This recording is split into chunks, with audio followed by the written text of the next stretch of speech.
Hello guys, welcome back to your YouTube channel. നമുക്കറിയാം, ഇന്ന് നമ്മൾ പ്രതീക്ഷിച്ച് ഒരു വർഷമായി കാത്തിരുന്ന ആറ്റുകാൽ പൊങ്കാലയാണ് കേട്ടോ.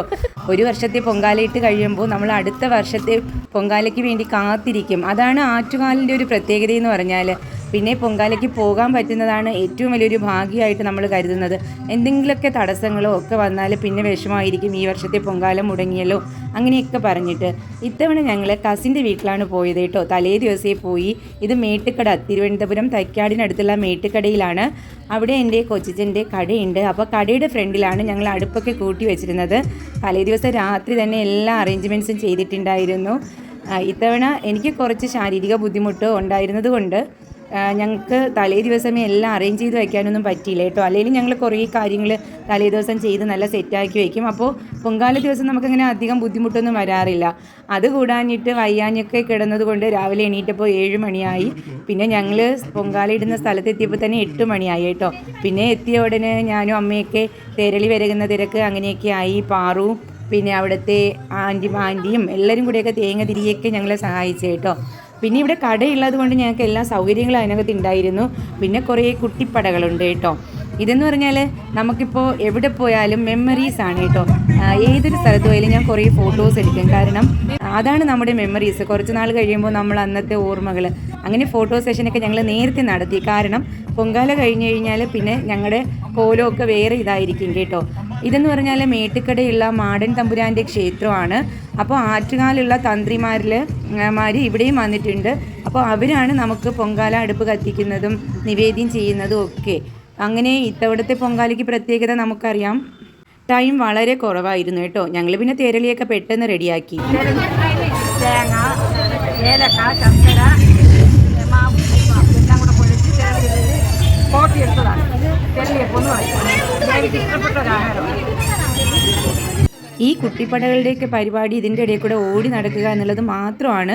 അവരെ കൊണ്ട് യാതൊരു പ്രയോജനവും നമുക്ക് ഉണ്ടായില്ല കേട്ടോ. പിന്നെ ഞങ്ങളെല്ലാം പെട്ടെന്ന് റെഡിയാക്കിയപ്പോഴേക്കും പൊങ്കാല അടുപ്പ് കത്തിക്കാൻ സമയമായി. 10:15 ഇത്തവണ പൊങ്കാല അടുപ്പ് കത്തിച്ചത്. പിന്നെ നിവേദ്യവും നേരത്തെ ആയിരുന്നു. അപ്പോൾ ടൈം തീരെ കുറവായിരുന്നു.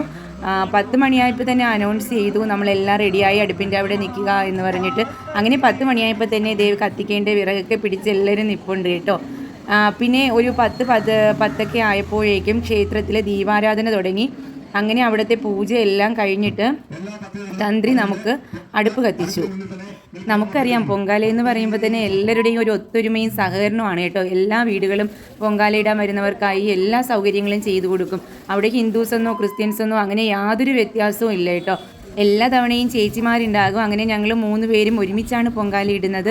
പക്ഷേ ഇത്തവണ ചേച്ചിമാർക്കൊന്നും വരാൻ പറ്റിയിട്ടുണ്ടായിരുന്നില്ല. എല്ലാവർക്കും ഓരോ അസുഖങ്ങളും പ്രശ്നങ്ങളും ആയി. ഈ കാണുന്നിടത്താണ് അന്നദാനം കേട്ടോ. ഞങ്ങൾ ഇരിക്കുന്നതിൻ്റെ ജസ്റ്റ് ഓപ്പോസിറ്റ് തന്നെയാണ്. അതുകൊണ്ട് ഫുഡിനോ അങ്ങനെയൊന്നും ഞങ്ങൾക്ക് യാതൊരു ബുദ്ധിമുട്ടും ഉണ്ടായില്ല. ശരിക്കും കുട്ടികളെന്ന് പറഞ്ഞാൽ അവർക്ക് പൊങ്കാല എന്നുള്ളൊരു ഇതല്ല കേട്ടോ. അവർക്ക് ശരിക്കും എൻജോയ് ചെയ്യുന്ന ആ ഒരു ഫീലിംഗ് ആണ്. എന്തോ നമുക്ക് കളിക്കാനും ആഘോഷിക്കാനും ഒക്കെ പറ്റിയൊരു നിമിഷം.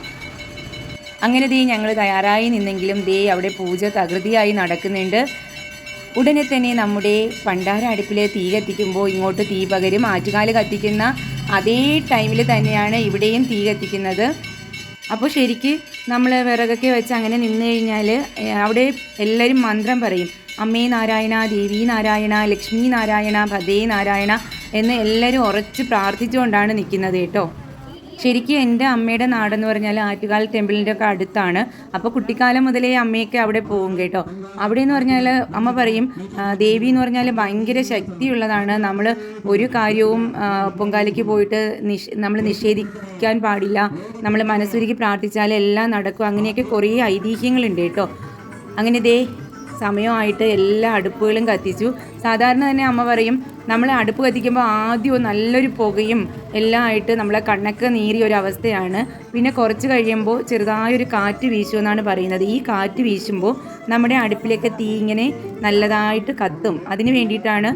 അതിപ്പോൾ നമ്മൾ പൊങ്കാലയുടെ തലേ ദിവസം ആയാലും പറയും, അമ്മ പറയും ആറ്റുകാൽ പൊങ്കാലയ്ക്ക് തലേ ദിവസമാണെങ്കിൽ എങ്ങനെയായാലും ഒരു ചാറ്റൽ മഴ ഉണ്ടാകുമെന്ന്. അത് ദേവി അവിടെയെല്ലാം ശുദ്ധിയാക്കുന്നതാണ്. പരിസരമൊക്കെ തൂത്തിട്ടിരിക്കുമല്ലോ. അപ്പോൾ അവിടെയെല്ലാം ശുദ്ധീകരിക്കുന്നതിന് വേണ്ടിയിട്ടാണ് ഈ ചാറ്റൽ മഴ ഉണ്ടാകുന്നത്. എന്നാണ് ഐതിഹ്യം. എന്തായാലും ഐതിഹ്യമാണായാലും അല്ലെങ്കിലും ഇത്തവണയും ചാറ്റൽ മഴ അങ്ങനെ തന്നെ നടന്നിട്ടുണ്ടായിരുന്നു. പിന്നെ ദേ പൊങ്കാല വെള്ളമൊക്കെ തിളച്ചു, അരിയിടുമ്പോൾ നമ്മൾ 3 തവണ കലം ചുറ്റിയിട്ട് നമ്മുടെ മനസ്സിൽ എന്ത് ആഗ്രഹമുണ്ടോ അത് പ്രാർത്ഥിച്ച് വേണം അരിയിടാൻ. അങ്ങനെ 3 തവണ നമ്മൾ അടുപ്പിനെ ചുറ്റി അരി ഒഴിഞ്ഞതിന് ശേഷം ഇടുക. ബാക്കി അരിയെല്ലാം നമ്മളങ്ങ് അതിലിട്ട് ലാസ്റ്റ് ഇട്ടാൽ മതിയാകും. ഞാനാണെങ്കിൽ എല്ലാ തവണയും പൊങ്കാലയ്ക്ക് പോയാൽ അടുപ്പ് കത്തിച്ചിട്ട് ഇങ്ങനെ നോക്കിയിരിക്കും കേട്ടോ, ആരുടെ പൊങ്കാലയാണ് ആദ്യം തിളച്ച് കളയുന്നതെന്ന്. നമ്മൾ പറയുമല്ലോ തിളച്ച് കിഴക്കോട്ട് കളഞ്ഞാൽ നല്ലതാണെന്നൊക്കെ പറയും. ഇത്തവണയും ഞാനങ്ങനെ കാത്തിരുന്നു. പക്ഷേ എൻ്റെ പൊങ്കാലയാണെങ്കിൽ ഇങ്ങനെ നിന്ന് തിളയ്ക്കുന്നതല്ലാതെ അത് കളഞ്ഞിട്ടില്ലായിരുന്നു കേട്ടോ. പക്ഷേ പാറു ഇട്ട പൊങ്കാലയാണെങ്കിൽ ആദ്യമേ അങ്ങ് തൂകി. അങ്ങനെ ഇത്തവണ എനിക്ക് വിഷമമായി, അയ്യോ എൻ്റെ പൊങ്കാല എന്താ തിളച്ച് തൂകാത്തത്, അതൊരു വിഷമമായിട്ടിരുന്നു. അപ്പോൾ അമ്മ പറഞ്ഞു അങ്ങനെയൊന്നും ഇല്ല, പിന്നെ തൂകിയാൽ നല്ലതാണെന്ന് പറഞ്ഞു. കുറച്ച് വയ്യായികയൊക്കെ വന്നെങ്കിലും എല്ലാം നന്നായിട്ട് നടന്നു. അങ്ങനെ 1:15 തന്നെ നിവേദ്യം കഴിഞ്ഞു. എന്തായാലും അടുത്ത തവണത്തെ പൊങ്കാലയും ഞങ്ങൾക്ക് ഒരു തടസ്സവും ഇല്ലാതെ ഇടാൻ പറ്റട്ടെ എന്ന് പ്രാർത്ഥിച്ചുകൊണ്ട് ഞങ്ങൾ വീഡിയോ വൈൻഡപ്പ് ചെയ്യുന്നു.